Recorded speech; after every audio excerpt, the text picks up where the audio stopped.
Barber College Success, brought to you by Craig Charles of Crown Cutz Academy, JC, Crown Cutz Academy, Bristol, Virginia, and Proficient Nail Academy, downtown Johnson City. Spreading love is the Tri-Cities way. Scratch that. Spreading love is the Crown Cutz way. That's the only way. Today we got a banging episode for you. We're gonna let these guys introduce themselves. We're gonna take you. We're gonna hit you to the core. We're gonna make you start thinking about some things, because as a civil servant, as barbers, we have a duty for our community, and with that, we have to be armed with resources. But I'm here to tell you today, there are some resources, because there are some barbers who go through some real stuff, and we're gonna talk about that. We're gonna talk about two professionals in this industry, hard-working men who have started their business. I'll let them introduce themselves and tell a little bit about themselves, and we're gonna deep dive in this issue about mental health. Boom, my guy, introduce yourself. Yeah, I'm Dr. Chandler Sar Johnson III. Most people just call me Dr. J. Dr. J. I can't dunk like I used to back in the day. But hey man, you should have three though. Man, my patience made me feel real good. Feel like I can still do it. Yes, sir. My background's in internal medicine, and I'm dual board certified in addiction. I'm an addictionologist, and I've been doing medicine for 10 plus years. And my company now is New Life Medicine. It's had maturation. It's been a journey. Big. One of my best friends worked there. Yeah, we're helping lots and lots of people, and I'm excited. And thank you for having me today. Yes, sir. And I'm, you're just blessed to be doing what I'm doing. It's time to earn the crown. Hashtag earn the crown. My guy, how long I've known you? Introduce yourself. My name is Mario Hankerson. I am from Georgia. I'm an attorney in Vermont. ETSU is my second home. I came here in 1994 when I met Mr. Craig Charles over here to my right. We played football together. I currently have my own law firm in Vermont. I have a couple companies, software company, and a movie production company in Vermont. That's big. But today we're going to talk to Dr. J from around the way. I love that. Dr. J from around the way. But Dr. J, talk about your background now. Talk about your background. Well, I've always been an East Tennessee boy. I was born in Nashville, Tennessee. Grew up in Knoxville. I'm a big UT Vol fan. Football has been in my life since I can remember. Mario, what are you coughing over there? Of all places and all things to say of Vols. Well, we might be seeing Rocky Top the rest of this episode. But yeah, I did grow up and loving watching UT football. Loved to fish and hunt. Big family person. My dad, told me early on that he thought I was going to do special things in life, and right. He essentially groomed me and would always tell me these stories and have morals behind them. But that's kind of where it all started. I played all sports. I played 7 sports in high school. Ooh. Was pretty good. And what was the 7 sports? Well, I played golf. I ran track. I ran cross country. I played soccer, I played basketball, and I played football. Man. And I don't know if you want the checker team, that might be a sport too, but try to hit all of them there. But and I didn't know what I really wanted to do in life. I was pretty good at all sports. I couldn't go pro like you guys there, but had good enough to get a scholarship in basketball and played basketball in college, and always knew my grandfather was a doctor. He was a surgeon, and he worked at Vanderbilt, and my little interaction around him, I knew that he worked long hours, but he gave himself to his community, and I wanted to do the same thing. I didn't want to go into to be a physician, to the pathology about it. I just wanted to go in to help people right. and to do things in the community that way. And you said an interesting word, and it kind of took my attention. You said ologist. What was it? So I'm an addictionologist. I like that. You know what I'm saying? Because one of my friends, you remember Pooh? I do. He had a company, and he called it Hoopologist, where he was teaching basketball. So when you said that, it brought the memories of my boy Pooh. Pooh's from South Carolina, Columbia, South Carolina. Shout out, Pooh, to you. But when you said that, I was like, man, Hoopologist. That is nice. I like that. Cool.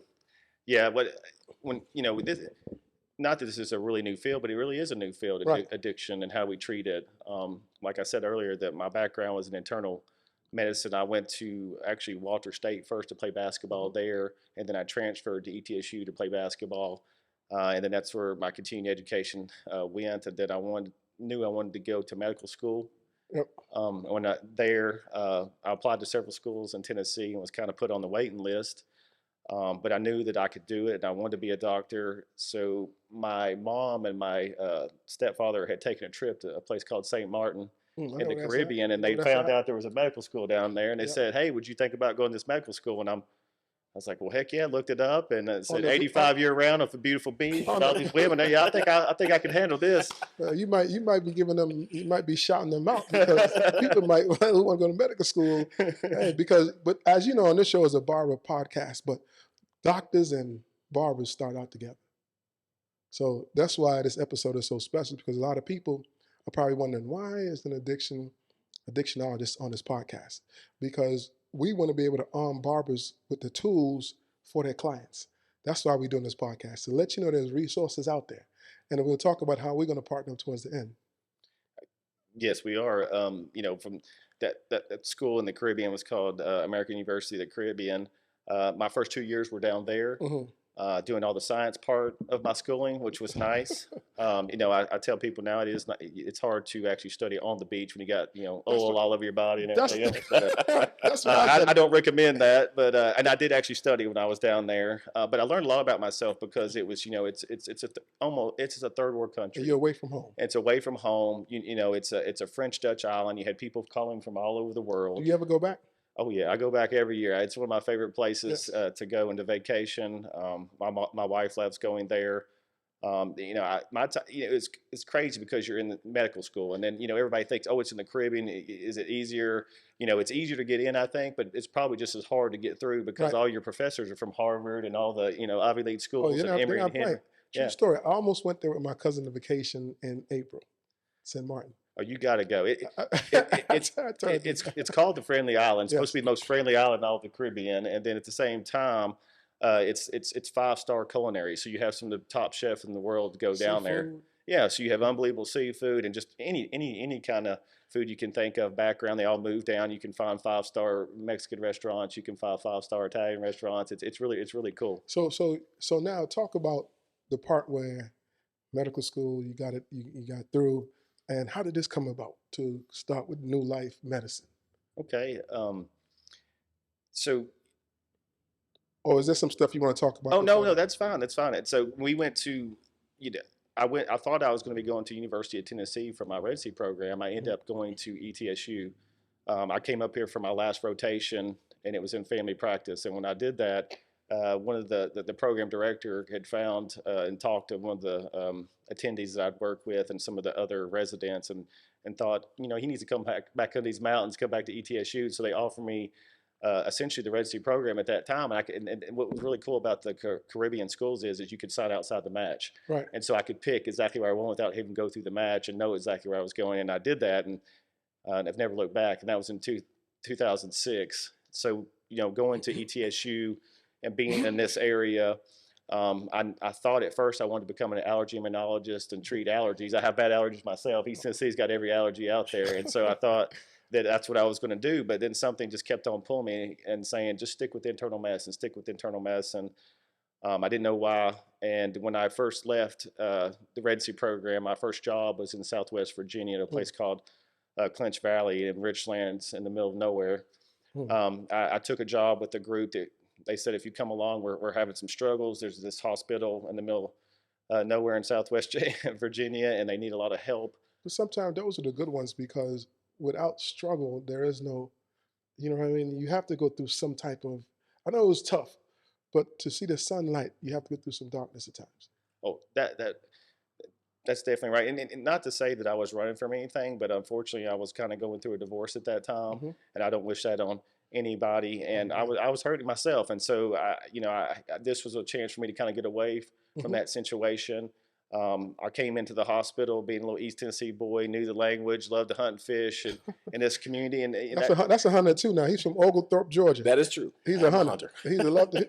so I looked at Oglethorpe of going there and for college too. It was one of my favorite places I went wow. to. It was really really cool area, and I thought I was going to play. Believe it or not, I almost played basketball there. Look at that connection. It is cool. Small world. Very small. But going to Southwest Virginia, the place that I was working for said they needed a lot of help to be able to connect with the patients in the area. A lot of them were being transferred to other and bigger hospitals. But just because the people that were trying to take, and I'm not going to say talk down on the doctors were there, but just not relating to the patients in their area. They're from different areas, and you guys know, and you have to be relatable. Southwest Virginia, you got to connect on something. So that's all I did. I went up there and started taking care of patients, and they started liking me and asked me to go to their farms and fish and hunt with them. And they would tell other people, and we essentially rebuilt this hospital. And that's the key. Most people don't understand. Communication is such golden, because when you can communicate with people, you can connect with them. And there's always barriers that you should try to understand, those barriers and what can push those barriers down instead of just trying to put more barriers up. Because when you can communicate, bottom line, you can connect. It's undefeated. That's for sure. And I think just in that small area when I went there, they thought that I cared. Mm-hmm. And that was the most important thing I do. I'm not saying I was the smartest guy in the world or I was the best doctor in the world, but one thing I really did when I went there is I wanted to show them that I really cared about them and I wanted to help them in any way I could and gave them 110%. If I didn't know what I was doing, I would get somebody else that would in front of them. And that's what we did. And so we rebuilt that hospital program to going from 2 patients on my list every day to 30, 40, 50 people. Wow. And it became a job that was supposed to be, 7 on, 7 off. It almost became a 24/7 thing for me. I got so engulfed in it, Mm-hmm. and the hospital started flourishing again. Is that because of your passion and your desire? I think so. And that's good, because that's what I tell people. When you have passion and desire, you're in the right spot. I would agree with that, but I'm going to take it a step further. I think you are a servant leader. And I think you led with your heart. When you can lead with your heart, people connect with that. Yes. Same with a barber. A barber connects with the person, in my opinion, with the person's heart, their story, their character, background. And once that connection is made, and like in your position, the person, the humanity now is there. Nothing about division, nothing about color, nothing about race, ethnographics. None of that matters. It's the human in the heart. Right. So I applaud you both for doing what you're doing. This dude right here come out, he's like, Craig, I'm following I like you. that right there for sure. Just you saying that Yeah. he was speaking from the truth and from the heart on that. And when I went there, I just wanted to make the place a better place. And that's it. And do the community right and try to show everything I had every single day. And when I was up there, obviously with this Appalachian area, Northeast Tennessee, I saw drug addiction then, and I saw the bad things that were happening in people's life. I didn't know sure how what I was going to do to help it, but I would get these patients and I would see them and I would talk to them for great lengths and saying, how can we get you back on your feet and what else can we do? And we'd have that short conversation. They would get better from that acute event, either being an overdose or being, just coming there with withdrawals. They would, do good with the treatment there, but when they left there, they had nowhere to go. And then I'd see them again a week later. So that's where the connection comes in. They have nowhere to go. So what we're hoping to do is bridge the gap when you start talking about this new life, and we'll talk about it in a second. After addiction, let's give these people an opportunity to get a career. Let's give these people an opportunity to get a job, because once you have a job, you can feed yourself and take care of your family. Because so too often we forget about people in those judicial systems or people in a bad spot. If you just all they want is a chance sometimes, and you don't know what you don't know. And if you can point people in a direction, like you said, when it comes from the heart, when it's passion and a desire, you can't be a human being and don't want to help people. So true. I definitely believe in all that. And just to move that story along a little bit, I moved from that little hospital I worked in Southwest Virginia, was very blessed to be there and learn a lot about myself and learn about my family, got through some things that I was working on, and then came back here to Johnson City and worked at a hospital chain. At that time it was Mountain State. It's now Ballad Health. I worked as the medical director of the hospital program at Franklin Woods Community Hospital and did the same thing, kind of just rebuilt. It was a hospital that just started. It was the first green hospital in the country. What was that? What do you mean by that? Green? I understand. Well, to be honest with you, it's supposed to be, if they're running off the grid or something like that, but they always used to tote themselves as being the first green hospital. Maybe it's just not flushing the commode 5 times a day or whatever. I don't know. I know one thing, that they had Netflix TVs in every room, and other patients wanted to leave because they had Netflix and they could play video games and all that good stuff. And so it made my job a little bit tougher. But Mitch, you hear that? Did your wife have Netflix when she had the surgery yesterday? She had an old school TV. It was from probably before I was born. Oh man. Yeah. But go ahead, Doc. So when I was there at Franklin Woods Hospital, I did a lot of the same things I did in Richlands, Virginia, but it continued on. I was coming in to see patients in the morning, have 30 on my list, and then 50 of them were there for drug-related problems, hepatitis C. They overdosed or going through withdrawals, and I was detoxing them. And I would go home literally, exhausted, 9, 10, 11 o'clock at night, talk to my wife about, I just can't believe how bad this opioid epidemic is, and just drug addiction and alcoholism. And, I didn't think medicine was going to take me down this path. And, at this time, I was also working outside the hospital. I'd kind of start my own weight loss / hormone replacement clinic. Playing sports, I thought this is where I was going to go, doing Botox onto people and helping them with their, giving them better quality of life, and before they get obese or have diabetes, to try to help them there. And then treating these patients in the hospital, I would go to my little clinic that was near the facility, the hospital, and start taking care of people. But then people just start walking in the door and saying, hey, you took care of me in the hospital. I can't find anybody to help me. Just like we talked about, I feel like you care, and I'm struggling right now, and I need your help. And so what was crazy is I'd have somebody I was about to do Botox on, and have somebody over here that needs a totally different kind of treatment. And so I thought to myself, I'm a very spiritual person. I was like, God, what are you trying to tell me? I mean, it's like, these patients are starting to come in and find me and search for me just for this. And I'm not even doing anything. Right. You're bringing them here. There's something to this. And so I was waking up at 3 or 4 o'clock in the morning, pretty much every day. I still wake up at 4 o'clock in the morning, but waking up at 3 or 4 o'clock in the morning and saying, God, what are you trying to tell me? What do you want me to do? I had a comfortable job at the hospital. I was running this clinic. But something just told me I need to change my life. I need to go out and try this and treat addiction in a different way than was being done at that time.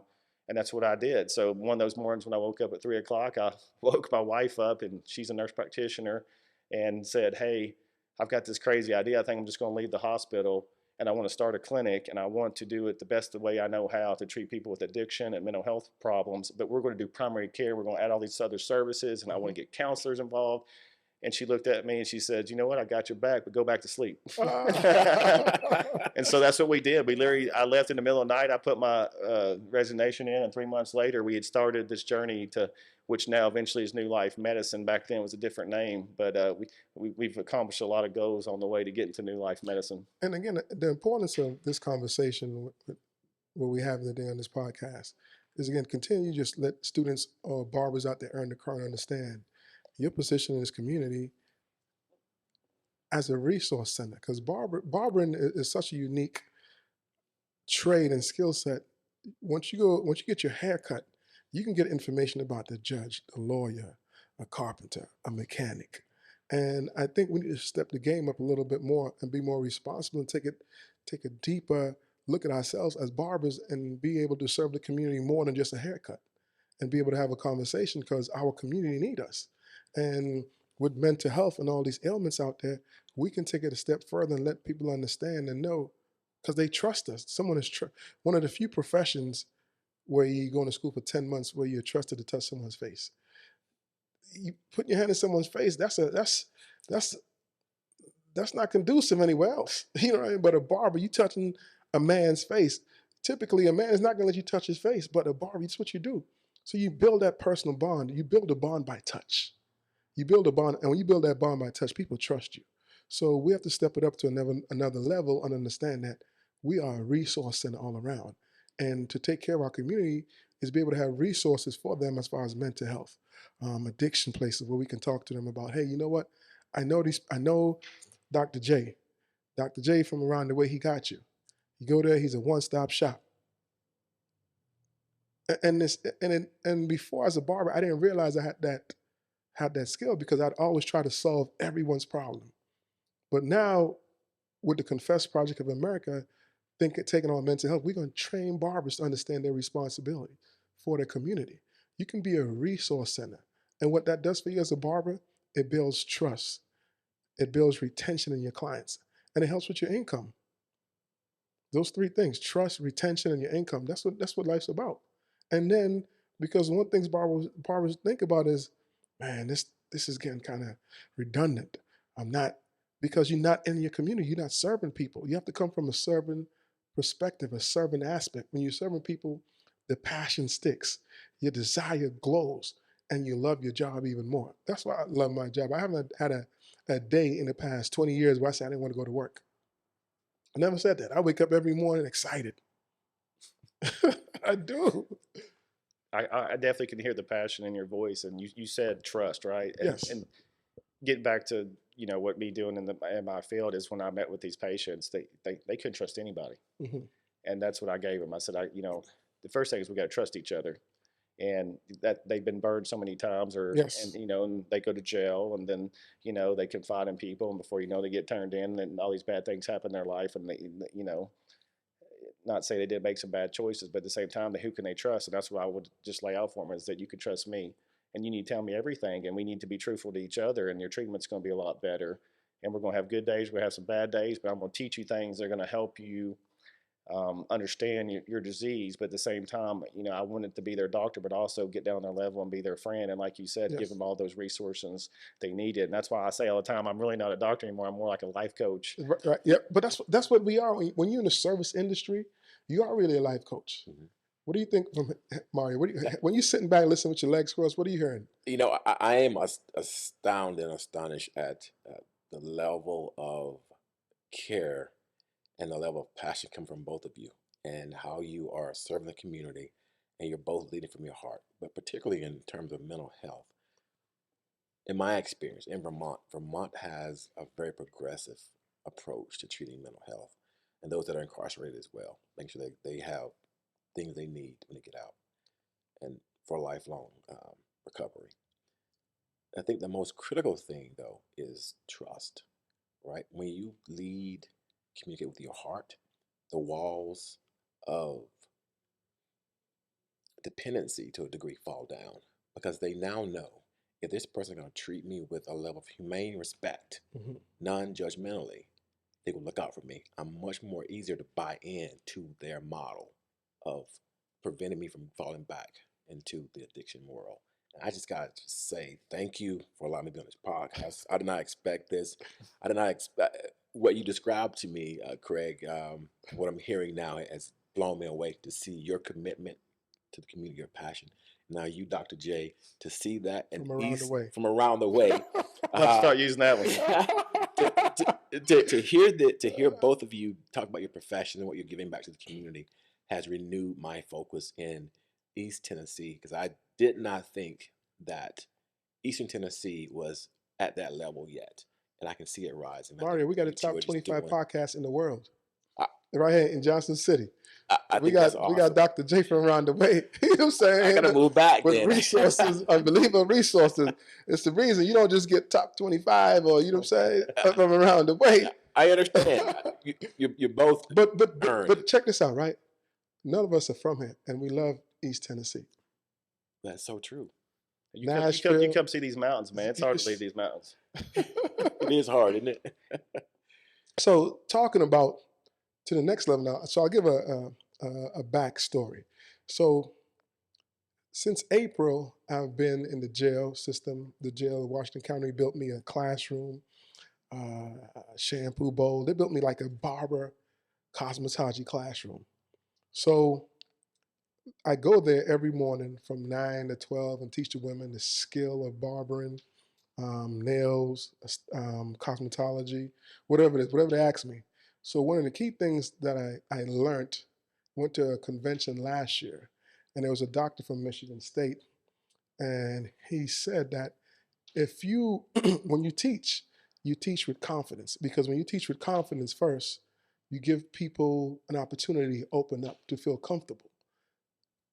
So I changed my approach and stopped teaching with the application first and trying to be so frustrated that they're not getting it, because it is my passion. So I started letting the students be comfortable making learning fun.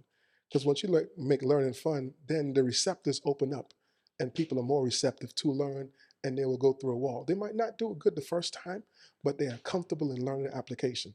So move forward now, I'm at the jail teaching an application, and Mark, one of my best friends in the world, Mario, you know Mark, and he works for Dr. J.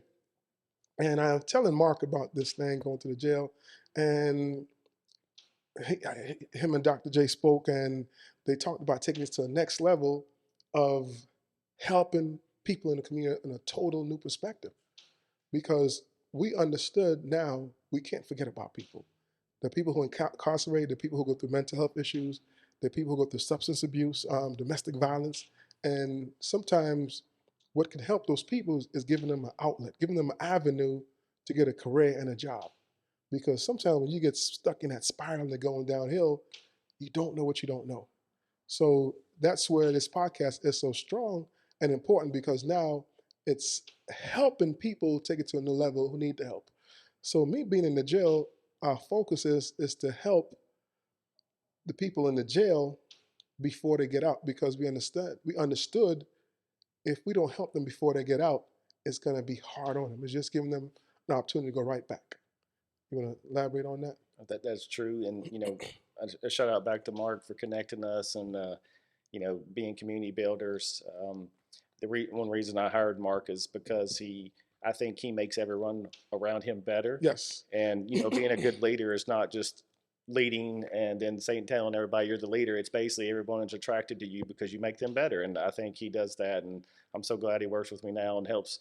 He's a life coach too, and out there talking to our patients every day. Maybe treating them from a professional standpoint, but also on the side and making them laugh and have a good time. But yeah, going into the jail, we were talking about this earlier. If they don't have hope of something on the outside, what's going to happen to them? They usually go right back into jail. And so what you're doing is a great thing, and it's a beautiful thing, and they're learning a skill that they can use to make money when they get out of there. Unfortunately, a lot of those clients that you have, or it could be patients of mine, is they have an addiction or some problem there, and they're scared to talk about it. And we're hoping that us working together, it can come out, and then they can get treatment for that as well. And so when they're going out, they're prepared not only for the life of trying to find a job, do that kind of thing, but also that they know that they're helping to treat this disease of addiction when they get out, and they won't go right back in. And for so long, people have been deeming like the barbering career kind of irrelevant, not important, but barbers are a vessel to transcribe a message to people that we don't use enough. And just partnering up to show that we have this vessel of people to transcribe a message to people who need it is important. And that's something you talked about, Dr. J, of expanding, not just in East Tennessee. And that's what makes me so attractive to your mission and your goal, because you're not trying to stop here in East Tennessee. You're trying to transcribe this message across the country, across the globe, hopefully even internationally, because people do need help. Incarceration is not going down. And if we can do our part to help those people and train barbers to let them know, hey, there's resources out there. There's resources out there, like what Dr. J from Around the Way started, who's passionate about helping people. And as barbers, people trust us. People trust us because when you become a barber, you build that bond with people where people want to take you to their weddings. They want to take you to their house to eat. They want to invite you to Thanksgiving dinner. You don't just get those invitations because someone don't have some type of fondness for you and built a bond with you that want to see you succeed and do well. Because your conversation, how you communicate, you connect with that person. And that's what it's about, connecting with people to help. Because we are who we are because of others. And until people start realizing that we are who we are because of others, we can't move forward in this country, in our world. Now, for sure. You brought up a point earlier that sometimes you said barbers were stigmatized or demonized.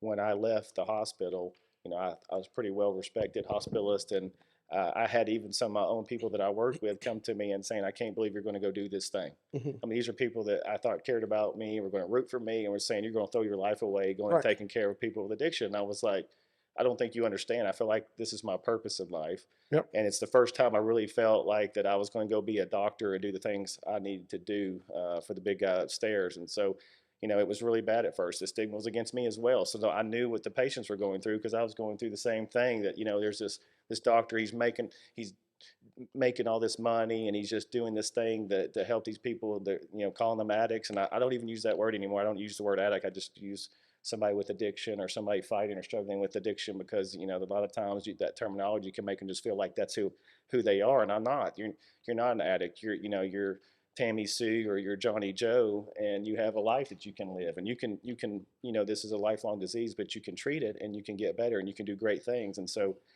I'm really excited about working with you in this aspect of getting these people to understand that they can have a good income, they can have a job, they can have a family, they can have all the things that they want in life. And if you can do that, that's how that person's going to, you know, help somebody else in the community, and hopefully, you know, get them to go to places like ours and our facilities to get treatment. Your trajectory changes when you feel self-worth. Your trajectory changes when you feel self-worth. You traject upwards. And for so long, people would who suffer from ailments, addiction, or whatever, some people want to give you the minimal jobs. Sometimes you want a career. What everyone has a story to tell, and each one of us could have been could say at one point in our life, someone doubted us, and someone told us no. So you shouldn't be in that position to deject someone from projecting some greatness in their life through a career that can help them. I think, you know, we were talking about the education and helping these patients and clients figure out what they want to do in life. And that's how I've not only recruited the people that work with me. Right. I tell them I like to do everything in threes, because I feel like, you know, I guess the Trinity or whatever, but at the same time, when I worked in the hospital, everything used to always come in threes. I get 3 heart attacks, I get 3 kidney stones, I get some rare disease, and 3 of them show up in one night. I'm like, what's this 3 thing? Larry Bird. Yeah. And so when I looked at the 3 thing, I felt like that was a good way that I could teach my patients, is talking about things in threes. And so Yes. you know, one of the first times I'd ever see the patient, I would talk about there's 3 things, and if you can do these 3 things, you're going to go a long way in this recovery. And number 1 is you got to have heart, right? You got, you know, if you don't have heart, you might as well forget about the other 2. Yes. And so I would tell them, just for you coming to this facility and talking to me, you have a lot of heart to do that. Desire, for sure. And then, you know, next I would talk about sacrifice. You know, sacrifice what you are for what you become in life. Yep. You know, you're going to have to sacrifice in anything in life. And you were just talking about it earlier. We're going to go through hardship. We're going to have to sacrifice. We're going to have to be disciplined. We need to be consistent. But if you can't sacrifice what you are for what you want to become, Right. It's not going to work out. So what I do, I always try to be on a positive note to kind of help people kind of correlate things on a better trajectory for them. And instead of saying, for me, I don't say sacrifice. I say investment. It's the same word, but when you say investment, you're getting a return. Sacrifice, sometimes people seems like, this is work. This is, you know what I mean? So I started telling my students, invest in yourself. You're using an investment. It's the same word if you think about it. It is. But investments just seem like, okay, there's a return coming. You know what I mean?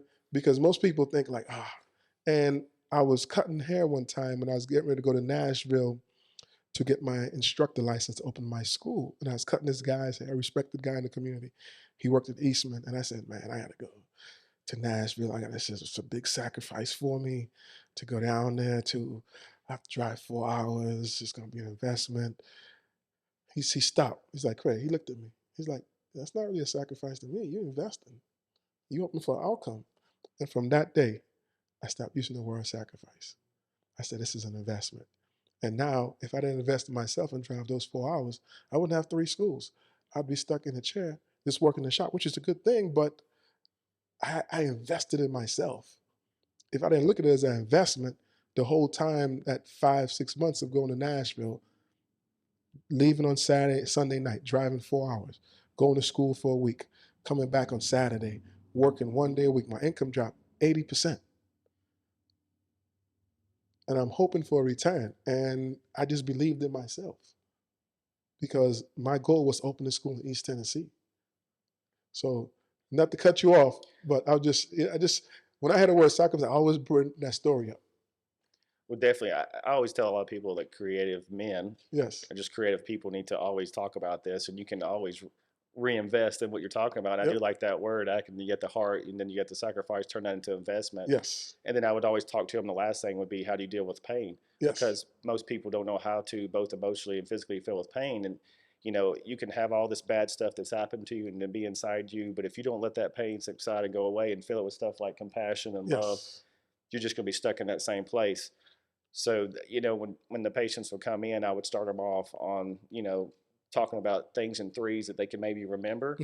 And it was funny, though, because I would say stuff all the time and do things in threes. And then I'd see that same patient like about 3 years later, and they'd be doing really, really well and completely got a new job and family's back with them and everything is as good as it could be. And they would sit there and say, you remember when you said this to me 3 years ago on this date?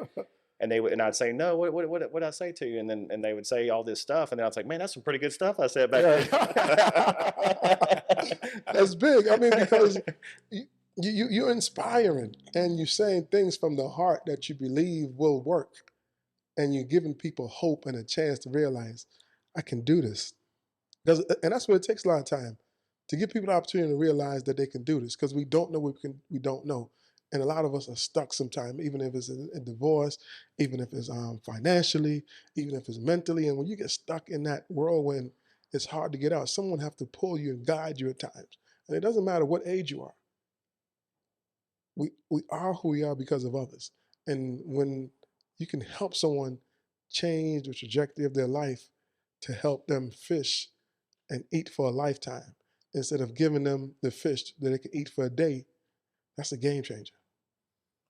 I mean, you're exactly right. You feed them a fish, you feed them for a day. If you teach them how to fish, you feed them for a lifetime. And that's what you're doing. And that's one reason we want to team up in the future, because these patients, if they don't learn a skill or do something, they're not gonna get better. It's just a cycle. It goes right back into the same thing. Two things I looked at is their environment. We have to change that environment, and then we got to find a job. Yes. If they don't get those two things, it don't matter what I do. Most of the time, that they're going to end up right where they started. Give them options in careers. You know what I mean? Because a lot of times you get stuck in, and a job is a job. A job, and I'm not diminishing on talking down to no job, but you want to be able to have options, because something that you're going to have passion about and desire with. Because it's more often it might stick with you. You might stay with it because you're loving it, what you're doing. I'm not trying to go be a mechanic. I love barbering. I love teaching. No shade on mechanics, because we need them. But that's what I love to do. You know what I mean? So, and I chose my path. So when you choose your path and your passion, that desire, it just stays burning. It's crazy how many words we use with a P. I always tell my physicians when I recruit them, I would say, hey, you need the 3 P's of recovery are passion, power, and purpose, right? Right. I mean, you're gonna have to have a passion for this, or you're not gonna last very long. And then also the power that comes with this, and then obviously the purpose in life. And both of us are definitely, everyone in this room or on this couch and in these seats, they have a purpose in life. And when you find that, it's a really, really cool thing. I heard a quote in high school, and it resonated with me big time. It said the 2 most important days in your life are the day that you're born and the day you found out why. Right. Not everyone finds their why. And, I was lucky that, those nights at 3 or 4 o'clock in the morning, I was finding out my why. And just like you said, it's not like I'm going to work anymore. It's funny because that's when I wake up too sometimes, 3 o'clock, and I'm on my notes and taking out notes. I promise, man. And my wife is like, man, you need to stop. Your mind just goes. I'm like, I can't help it. I love to think. When I think, that's the best time for me to think is 2, 3 in the morning. Well, it's a great process, and then everyone thinks that they just see the end product, right, and say, "Man, he just did it." Nah, and then they don't know about all those failures you had to get to that one point. Yes. But like you said, you had enough will and grit to fight through all this stuff that happened, and New Life Mess, and it didn't just become New Life Mess. And right. It's been a journey. It's evolved. A lot of blood, sweat, and tears have gone into it, and like you said. But that's the good part, though, because you've seen it from the evolution to where it is today. Yeah, and that's starting from the bottom up, like Drake said. Starting from the bottom, now you here. What you thinking, Hank? You got something in your mind? I call him Hank. Mario Hankerson, I call him Hank. What's on your mind? I'm listening to you. You both describe the freedom of being your authentic selves, and so what that translates to me is that you have found your purpose and you're sharing your purpose, and you're helping each of your separate clientels, right, find freedom to be their authentic self. So by helping them overcome their disease, they are able to reinvestigate their spiritual self, their authentic self. And same with the barber, right? By counseling and getting in touch with who they are, having a career, they can at some point realize that I have the freedom to go on vacation, the freedom to buy a new house, new car. I have the freedom, in your case, Dr. J, to be back with my family. Yes. I can be in the environment and not need those drugs. I have coping mechanisms to get me out of that situation. I think just the freedom to be a person, to be human. I think we all want to be free. And freedom has many, many different meanings to different people, right? But at the core, freedom just means, in my opinion, the ability to choose one's own path. You know, a lot of parents, when their kids tell them that they want to go into this industry, they look down upon them and say, why you want to be a barber? Why you want to be a cosmetologist? Why you want to be an esthetician? Why you want to do nails? You're not making no money. But barbers are making $75,000, $80,000, $90,000 a year without no debt. What do you guys think about that? I'll tell you this. Law school debt is serious, right? $200,000. I have classmates who finished, who went to undergrad, Ivy League, came out of law school with like $500,000 student loan debt. Now I can imagine being a physician. I have some friends who are physicians, and their debt load is scary to me, like seriously scary. And to know you're working hard, day in, day out, and all of your income is going to reserve that debt, to pay that debt off, delays your life, delays having kids, delays having a family, because you're working hours to, whether you're hustling in terms of getting multiple jobs, doing like Instagram, like Instacart, just trying to make ends meet, it becomes very challenging if you don't have a job that pays you a multiple, like 5x multiple, 10x multiple of the debt service load. So if I could have redo it and not go to into debt and have a career, I would have probably chosen that, because the debt load becomes a burden. And what people don't tell you, in my opinion, and Dr. You can jump in on this, I would love to hear your thoughts about this. The worst time is at night when it's quiet and you're thinking about, oh my God, I gotta make this payment. I gotta pay another $2,000. Like, I gotta pay rent too. But that $2,000 gotta go to the federal government for my loan. That becomes a very challenging environment. Yeah, the tuition for barbers, the highest I think I've heard is about 24. The lowest probably about 8,000. And you come out of school, I mean, like my first students, the first year, they made like $60,000, $50,000 with no debt. That's beautiful. He's exactly right. Mario was talking about the debt. It's enormous amounts when you come out, and the prestige of being a lawyer or being a doctor. Everyone thinks they just come out and you're just making all this money and you get to drive the nice car and have the big house. He's exactly right. You're struggling. You're trying to figure out what you want to do, and your options are very limited, because when I came out, everyone told me you can't do it on your own. You can't go start your own practice. You have to join a hospital. That's what I did, and it was a growth period for me to learn what I wanted to do and how I want to proceed my dreams of having my own practice and build something pretty special. But it's really hard. Even when leaving the hospital, I was still paying my debt, starting this company, and walking to the mailbox praying that a check would come in for the place that we can continue to run. We'd hired all these great people to work with us, but if I can't pay them, we can't continue doing it. Right. And I learned that, when everyone says, "Oh, you're your own boss or your own owner," People count your pockets for you already. Oh yeah, Yes, they think, well, oh, that must be so easy and everything else. Well, no, you didn't see those late nights, like you just said, of looking, how am I going to make this payment? And then, I knew that we were going to make it though. When I had this big amount of, I had to pay all my employees. I think that the expenses were like $32,000. I went to the account and looked, and there was like 7 cents in the account, and said, how am I going to pay this by the end of the week? And it was no lie that I walked to the mailbox, got a check, prayed, opened it up, and one of the insurance companies had paid me just $32,000. I had just enough to make the payments to all our employees. And so, you don't eat, you don't sleep. You put everything you have into it, and you still might not make it. You need a little luck in there too. But if you're driven enough, you're going to find the way to make it happen. And we did. And we're, like I said, tomorrow could all go away, but we're still, like you said, we want to expand. We want to go not just in Northeast Tennessee, Southwest Virginia. We want to be all over this region. We want to be all over the South. And if it's something that we can pursue all over the country, so be it. And the reason I ask you guys that, because again, there's so many people who just stigmatize when kids say they want to go in this profession. And I hear it all the time. Kids' parents are like, oh, you're not gonna make no money. But it's the peace of mind, the passion, and you have to let someone individualize themselves and get on their journey to their path, their career path, to what they want to do. Because if you as a parent just push them in that direction, it's gonna be realistically for you. As parents, we know, well, we need to coax our kid and direct them and push them. But let them choose their path. And if someone says they want to be a doctor, they want to be a lawyer, if they want to be a barber, if they want to be a esthetician, it's okay. If you want to be a cosmetologist, it's okay. Because you making $100,000 a year, some barbers in Johnson City making $100,000 a year. No debt. You know what I mean? And now understand, you are in a good position. So I said to say this to the barbers out there.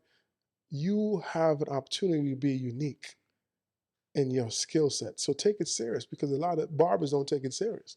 And then they get burnt out and they wonder why. Because because in barbering there's anatomy, there's chemistry, there's electricity. All those things you have to study to get your license. Sanitation, talking about airborne pathogens. All these things you have to talk about before you get your license. And so when we talk about barbers and doctors start out the same way, we start out the same way because the barber, what the pole stands for, the red, white, and blue, the red is for the blood, the white is for the bandages, and the blue is for the veins. And the bottom of the barber pole is for the pans for bloodletting. So barbers, when we start out as doctors, where you would go to someone's house and cut their hair, pull the teeth, check the temperature. But after a while, we understand that sanitation was something that we had to keep up on. So we had to split. But the prestige is there. and I don't think most people understand that. So I started to say as barbers, respect your trade. Understand you have something good. Hone that trade. Hone that trade. Hone that skill. Maximize your time and talent. Partner up with people in your community. Because it's important when you partner with people in your community, there's so many wonderful things that you can do, like how me and Dr. J is going to partner up to bridge this gap to help more people. It's important. Those things are so important because you get stagnant. And when you get stagnant, you get stuck. Move around. See what other options there are for you to help yourself grow. Because it's a wonderful thing when you can help people. It's a wonderful thing when you can give back. And in our community, that's what it's about. You learn, you earn, and then you return. Learn, earn, and return. What do you guys think? What are your views? I think the summation was well said. I love the idea of bridging the gap to ensure that barbers have the skill set and the tools. I'm big on tools. And so if the toolbox is heavy, you can work, right? Right. With a heavy toolbox, you got every tool you need for the job. And I think that the two of you working together is going to set a lot of people free. And I think, to me, as a Vermont lawyer and a ETSU alum, I am so proud to be on this couch, right? Just working with you all and just listening to what you're trying to accomplish for this great Eastern Tennessee area, I think is phenomenal. Southwest Virginia. Yeah. All of Tennessee. Eastern Kentucky, Kentucky, Western Carolina. Yeah, Western Carolina. So it's a movement. It's a movement. And I think that's going to be great because that vessel, bridging the gap with that vessel to deliver that message, because you can't do it by yourself. Everybody wants to do it by themselves. But when the tide comes in, all ship rise.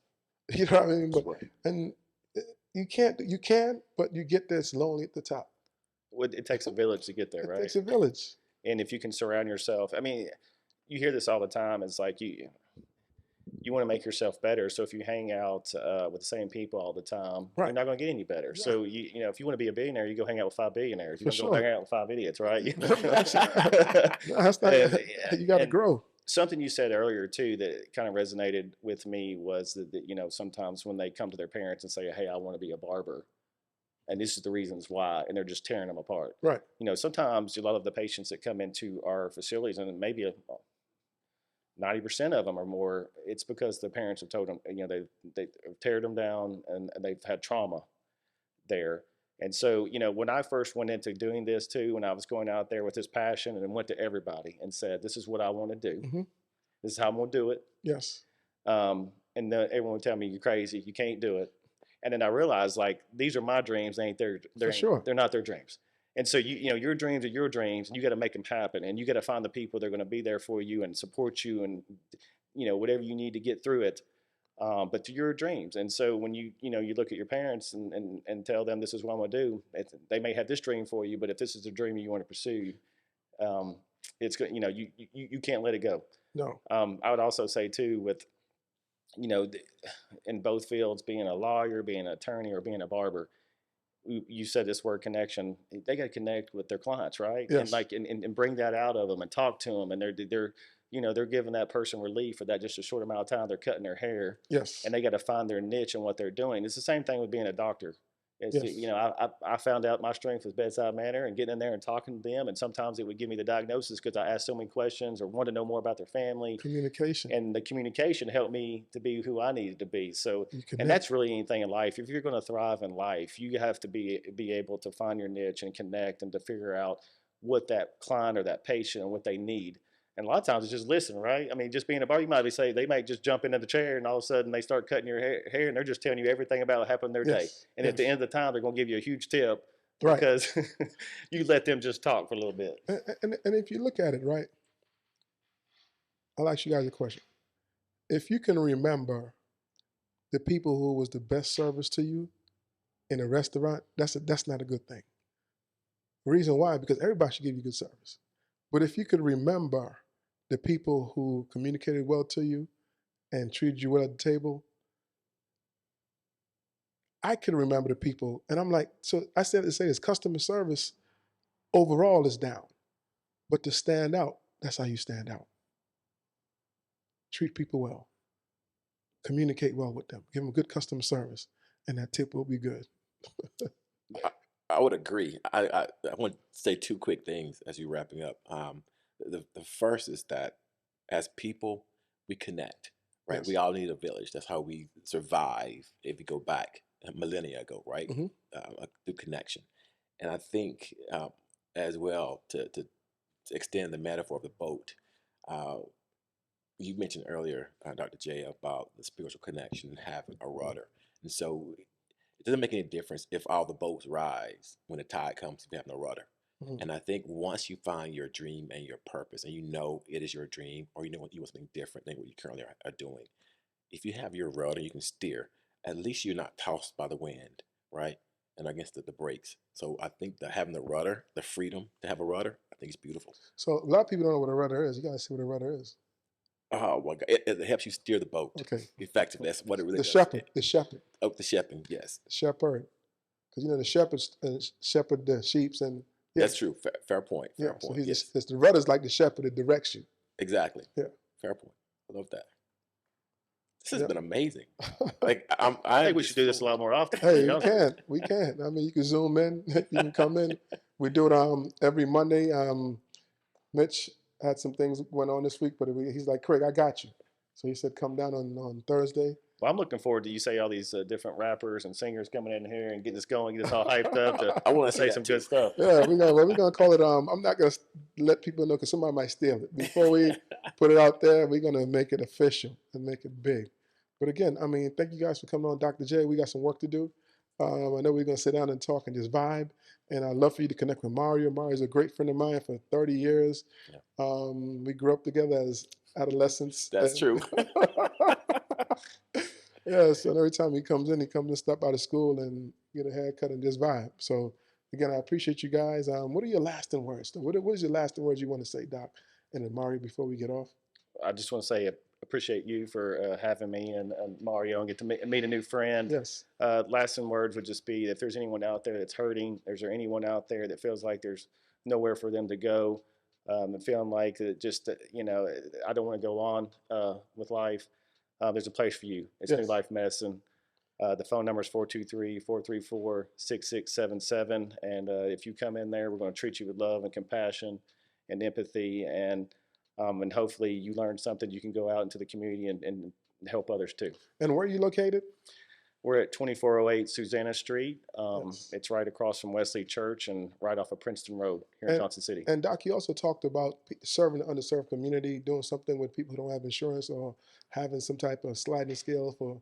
You want to elaborate on that a little bit? Yes, we do have a sliding scale. We serve some uninsured patients, and they come in, they give their information, and we make a decision on what tier they're in, and we treat them for all three things. We treat them for addiction, mental health, and primary care. So we give all those services to them. Yes. Yep, that's big. That's big because one of the big things, a lot of barbers don't have insurance. So we're going to hope to connect with Dr. J from around the way. And it's not just in Johnson City, because Southwest Virginia and you have other places that do the same thing. Yeah, we have 6 locations. The hubbub of kind of is here in Johnson City. Yes. It's a 13,000 square foot building. A lot of things going on. And then we have some smaller facilities in these outlying towns and communities. Yes, that can give you just as good service. So check them out. New Life Medicine with Dr. J from around the way. Swish. I appreciate the opportunity to be on this podcast with you, Dr. J, and thank you as well, Brother Craig. I appreciate you. The lasting takeaway I would say is that every person matters. You matter, even to the people who may not think you matter. You matter because everyone impacts each other, whether you want to or not. And always seek out help. Yes. To serve someone you need them. Don't be ashamed. Don't have any judgment. Just go get what you got to get to survive. Yes, sir. And again, shout out to FeedSpot for ranking us the top 25 podcasts in the world, top 25 podcasts in the United States, actually in the top 5. I think we either 3 or 4 right now. So shout out again. You can always reach us at Crown Cutz Academy, Johnson City, Tennessee, or Crown Cutz Academy, Bristol, Virginia. We offer financial aid. We offer the GI Bill. Come check us out. We have flexible payment plans. If you're looking to change your career in barbering, cosmetology, nails, aesthetics, we got a place for you to start a new career. I think this opportunity, this is the $36 billion industry yearly. Come get a piece of that pie. There are barbers out there starting out with about $50,000, $60,000 a year. Cosmetologists making some really good money. Esthetician field is blowing up. Skincare, manicurists, it's unbelievable that where the industry is going. There's opportunity for all of us. There are a lot of people retiring, so there's plenty of jobs out there, and you can make your way into it. You don't have to just stop at behind the chair. You can become an instructor like myself. You can be an ambassador like myself. You can be a traveling educator like myself, and you can also partner with wonderful companies like New Life Medicine like myself. Because again, our community matters. You matter. Being part of the community and being a self-servant, that's important. That is important. Again, Crown Cutz Academy, spreading love the Tri-City way is one way, but now let everybody know. Spreading love the Crown Cutz way is the only way. Check us out on YouTube. Check us out on Instagram, on Facebook. And again, keep coming with all your messages. And if you have a question about this barber industry, don't hesitate to hit us up. My 2 co-hosts, Emma and Jordan, are not around today, but we'll be back on it on the following episode. Again, we're going to get that. Because once you're on a podcast one time, you got to come back on. Okay. Whether we Zoom you in or whether you come into the studio. That's the fun part. Okay. We've hit 150 episodes last week, and we're going for 150 more. So again, spreading love the Crown Cutz way is the only way. My guy Mitch over there, engineer at Maypop Media. If you want to do a podcast, he can help you set up your podcast in the studio. You don't have to be in Johnson City to do it. He can Zoom you in, set you up, do the editing and everything, and just promote you and push you out there. It's a fee. There is a fee. Don't get that clear. It's not a bad fee, but he'll take care of you. He's flexible. He have different plans. You can do a podcast once a week. You can do a podcast 2 times a month. But check him out. My guy, Mitch McGarry from Maypop Media, my man. One time for your mind. Let's go. Peace.